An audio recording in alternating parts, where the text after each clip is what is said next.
What turns you on that you are absolutely embarrassed about? There is a spot on the dead center, back of my head. Even someone lightly touching it or pulling my hair sets me off. Doesn't matter who.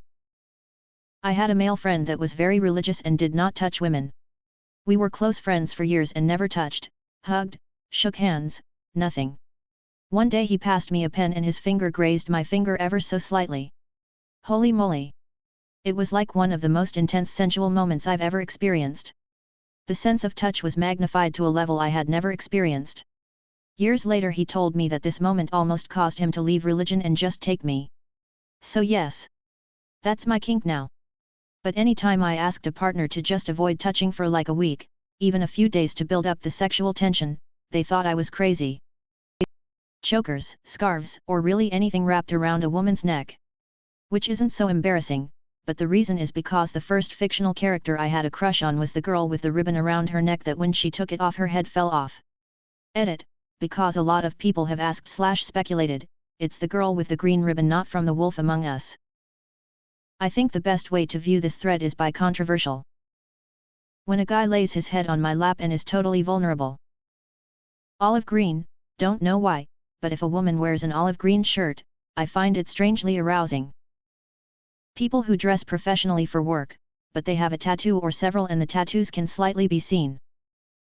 When you're able to go from having sex to talking for a bit, and then somewhere in the natural flow of conversation you both just start fucking again. I think that makes me feel so wanted. That's also not something you like talk about happening, it just kinda happens. When someone gets really close and whispers like PLS no I can't be horny RN.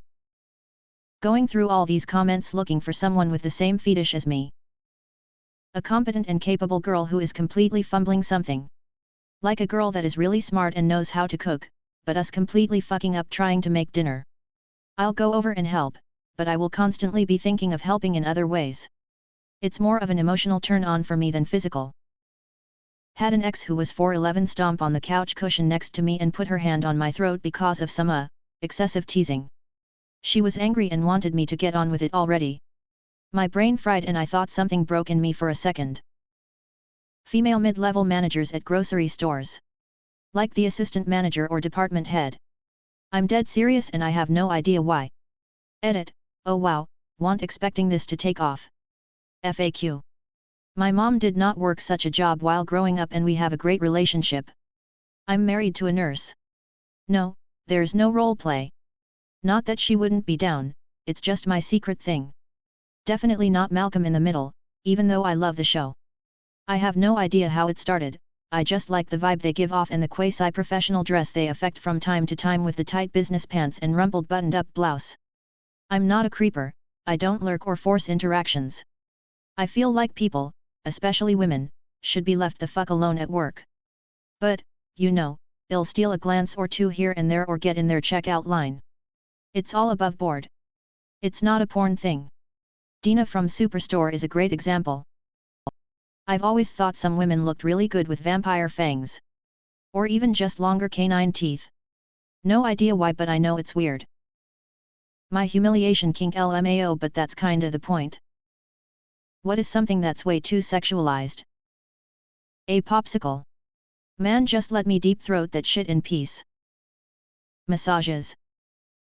Phone game ads. That machine in the gym that spreads legs and on which you never ever make eye contact while training on it. The word daddy. 15-year-olds on TikTok. Eating a banana. Stepmom/sisters. Stupid, sexy Flanders. My Little Pony, almost 200k post on Rule 34. This subreddit. Y'all need to go to horny jail. Wholesome friendships between the genders. Today? Everything. Children and child beauty pageants. It's just so gross and creepy. Making a sus sound a moan. What was the dumbest way someone has died that you've heard about? My friend's cousin. Him and his friend were bored one day, so they decided to have a gunfight. He got shot in the head. They were 16. Got a classmate died when he turned 22. He was on a balcony with some mates, drinking. Thought he could do a backflip and hang onto the rails like in an action movie. He missed and fell 6 floors head first. There was a show called 1000 Ways to Die. I remember one story about a guy that rubber banded a sausage to his penis and wore tight jeans to give the illusions that he had a huge cock. The rubber bands caused a blood clot that went to his brain and killed him. The first man to go over the Niagara Falls in a barrel and survive, later died due to complications from slipping on a banana peel. Also, that one guy who said "fuck that alligator" jumped into the water and was immediately killed. I read about a guy who died after falling from a balcony at a drunken party. The next night, another guy fell to his death from the same balcony while demonstrating for friends how the guy had fallen the previous night. He was walking along the railing, like this. I'm a plumber and someone who worked for my company died about 7 years ago on the job. Coworker went on a service call and ended up having to grind out some old cast iron pipe and replace with PVC. The homeowner neglected to mention he makes fireworks in his spare time and had a faint barrel of gunpowder in the same room as the pipe. Sparks were flying and some landed on the gunpowder, blowing up my coworker and the homeowner. Both dead on sight. 2 Darwin Awards I remember. 1 A tour bus driver stops at a rest stop, but forgets to put the parking brake on. After getting out of the bus, they see it rolling forward and try to stop it by standing in front of it and pushing. 2 A guy thought it would be fun to drop large pieces of concrete from an overpass on cars driving below. He found the biggest one he could move with rebar sticking out of it and dragged it to the overpass. As he was pushing it over the edge, some rebar caught his pants, pulling him over the edge as well. I still remember this, almost 30 years later. On September 6, 1995, outside of Talladega, Alabama, 2 drunk rednecks thought it would be fun to toss a rattlesnake back and forth between them by its tail. Not liking the game, the snake let both of them have it. 35-year-old Joe Buddy Kane lost his life in this pursuit, while his companion, Junior Bright, had to be hospitalized. Junior Bright. The most perfect name possible for this kind of story. Guy known to police in my city who was the subject of many news articles was apparently at a campground with 2 girls, not sure who they were to him, and they got into an argument and he beat the shit out of them. Police were called and I guess he figured his best option was to make it look like self-defense, so he stabbed himself in the side with a knife and proceeded to die from the wound. Reality really can be stranger than fiction. Not sure it classifies as dumbest way to die because I can understand why they didn't think about it. But basically a couple of people drowned at a party because they put dry ice in a swimming pool to get some fog. The dry ice is nothing but CO2, so it will evaporate, and since it is heavier than air it will replace the air above the water in the pool. So people simply passed out from breathing CO2 and then drowned. Pretty sad way to go. Edit, as a few people have pointed out it might have been liquid nitrogen and not CO2/dry ice. I'm not sure as I wasn't there. There was a guy who came to our high school to give this speech about drinking and driving. He said, now that graduation was upon our senior class, that we should be cautious and if our peers happen to be under the influence, we should watch out for them.